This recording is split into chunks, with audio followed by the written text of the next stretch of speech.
All right, so welcome this evening. And today's topic is about awareness, consciousness, and how awareness embraces all of us, all of you. And the reason I really wanted to bring this topic forward is because no matter where one is at, no matter the level of consciousness of someone, still we find ourselves at some point in time suffering. Yes, at some point in time suffering. And I guess this could be a reminder for all of us, because there is a kind of a pull that constantly pulls us. Basically, when this sufferer comes through, when we are in the midst of some kind of suffering, we, it's very clear for us to see that we've kind of, in a way, lost ourselves into that individual self, which is totally fine. When we lose ourselves and identify with that limitation, with that individuality, because in a way that is another precious moment to return back to our essence, isn't it? It's another precious moment to shift back to our awareness, because it is only by being as awareness is it's where we can truly free ourselves, transcend limitations, and live a true, liberated experience. Live a true, liberated experience. So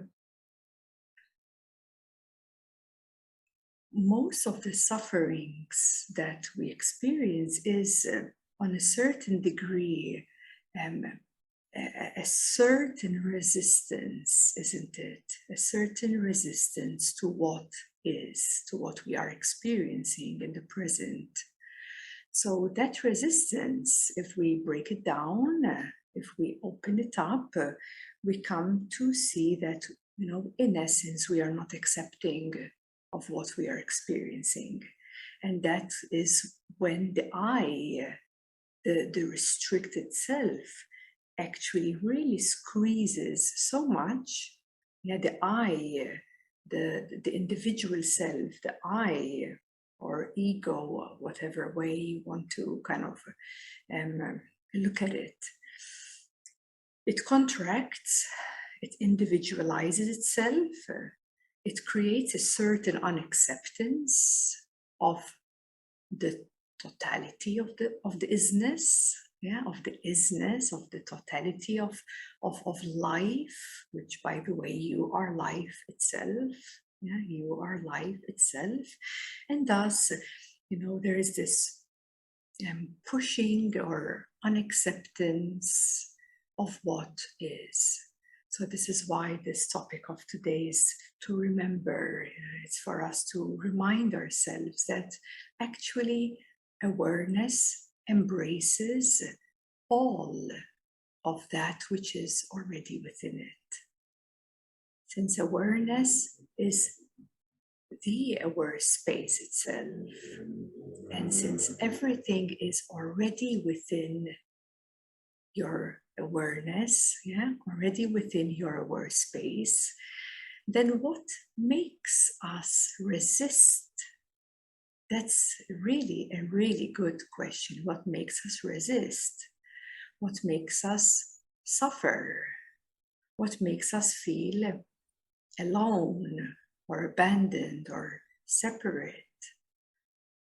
or full of anxieties or doubting yourself, what makes that happen? Since the actuality of our awareness is embracing all of the objects already,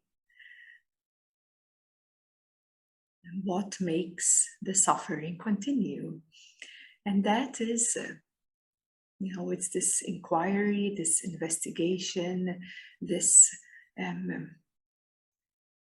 realization when we lose ourselves into the objectivities, when we lose ourselves into the identification of the tiny little self. So we come to that restricted self, we lose our awareness. Yeah, we lose our awareness. We can forget about our awareness. Yeah, and yet we prioritize that restricted individuality over the totality of our awareness. So that is quite interesting when we look at it like this. It's like, wow, how do we do that? How do we do that? How come we prioritize the individual self? How come we identify with the individuality when we are the totality and beyond? So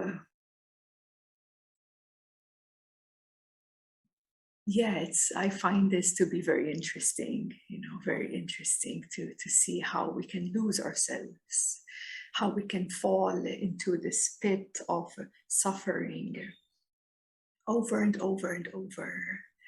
And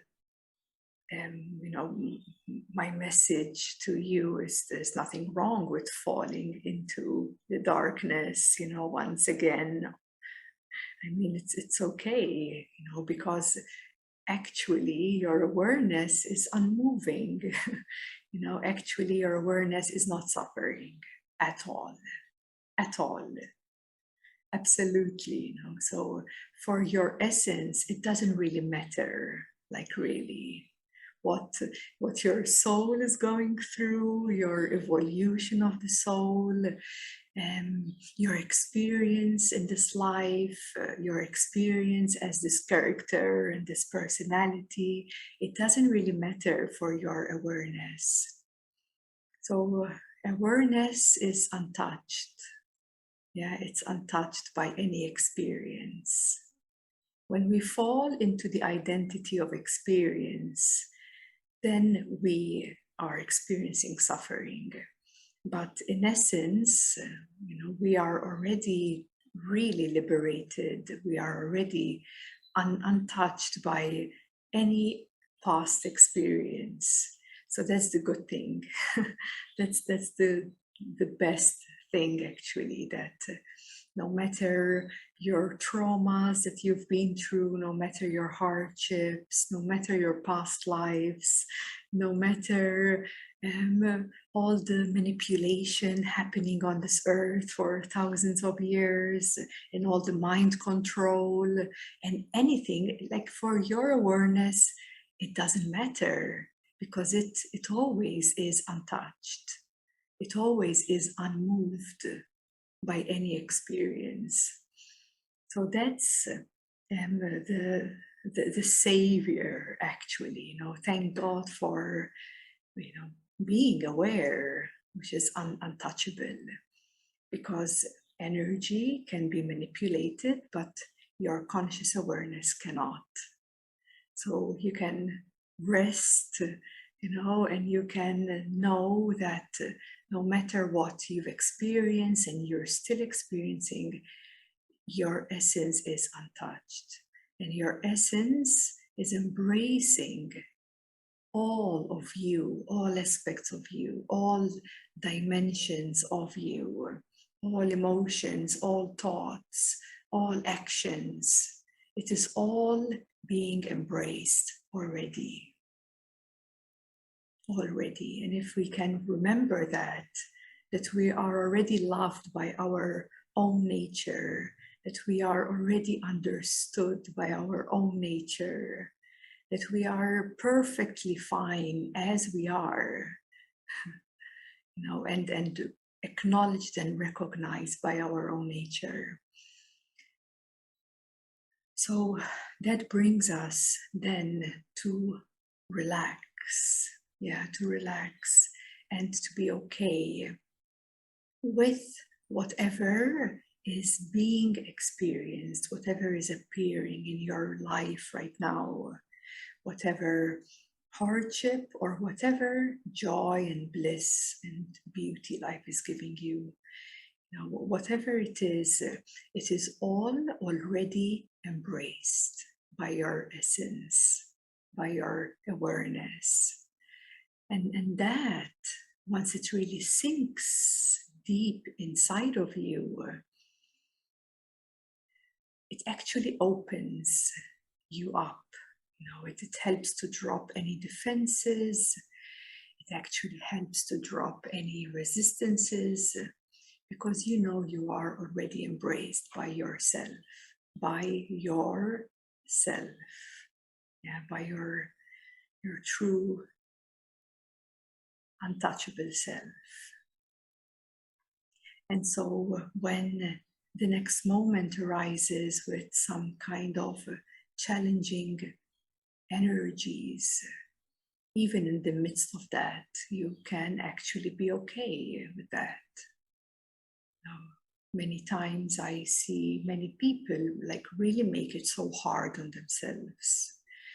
And of course, you sympathize with people suffering. We've all been through that, of course, including myself, just like anyone else.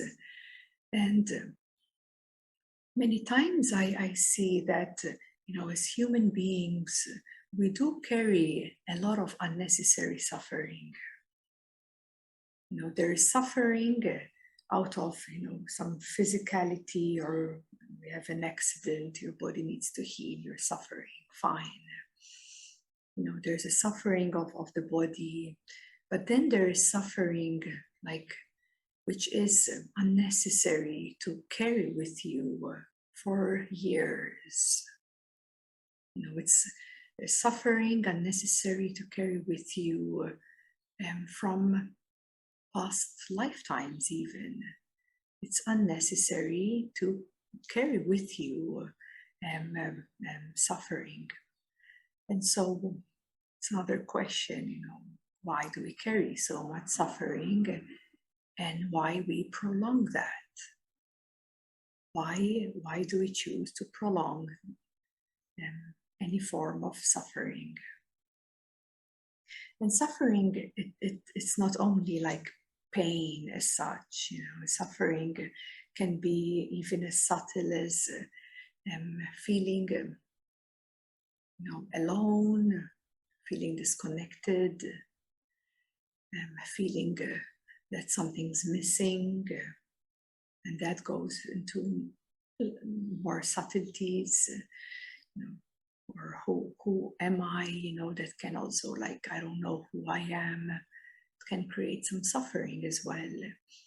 But it can also be transformed and shifted into a new way of perceiving that, and that could be turned into a blessing. It's a life. Our life can be looked at from the perspective of everything that is happening in our life is a gift to us. Everything is happening for us, because this high intelligence of this life existence, there is no mistake on how it's happening. And it's all there to support you, everyone, to return back home, isn't it? But we can return back home with the least suffering possible as well. I guess there has been some beliefs in the spiritual communities, I guess, that, to know yourself, to free yourself, you just have to suffer, and you have to die 1,000 times, and you have to kill your ego and all this very dramatic language. It doesn't have to be that way. If we can embrace, this word is really charged up with a lot of soft energy to it, embracing all of you, all aspects of you can help you return back home and live your life in the most smoothest of ways. And it doesn't have to be, you don't have to be hard on yourself, and life doesn't have to be so hard either. It's really about perspective and the art of living. The art of living is also quite essential because, in essence, we are creators, whether we know it from a mental point of view or whether you know it from essence, but we are creators. When you just pause with that for a moment, you are the one creating your every present moment of choosing. You are the one choosing every vibration, every word spoken, every perception you're choosing. Every moment is being created by you. Now that you can be created from an emotional point of view, which of course is very limited and has a lot of karmic ties in it. If you are creating from a place of trauma, for example, for every action, there is an equal and opposite reaction. So thus, if you are acting from trauma, well, then there's going to be a lot of hiccups along the way, because that's a very restricted and distorted point of view, isn't it? So there are degrees of ourselves or aspects of ourselves, and that is why it's so much more healthy and beneficial for us to interact in life and function from your highest. Because the more you function from your highest state, the less karmic effects you will create, the less ripples you will create. So for an example, if you are triggered and you're angry and you're acting out from anger, most probably you're going to do some mistakes, you're going to say some wrong words, you're going to regret it, and you're going to create some disharmony between you and some other people. It will take some time to harmonize that circumstance. Rather than, being present, being grounded, having clarity, and function from this place of clear seeing, peace,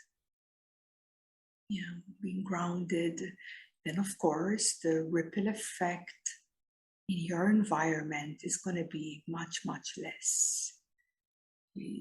The ripples of the ocean are going to be much, much less.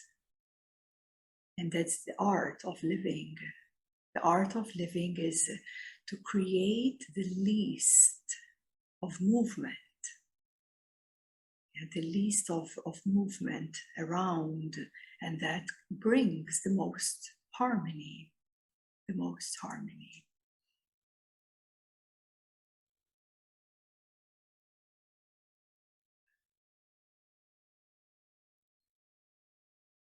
So coming back again to to awareness embraces all of you.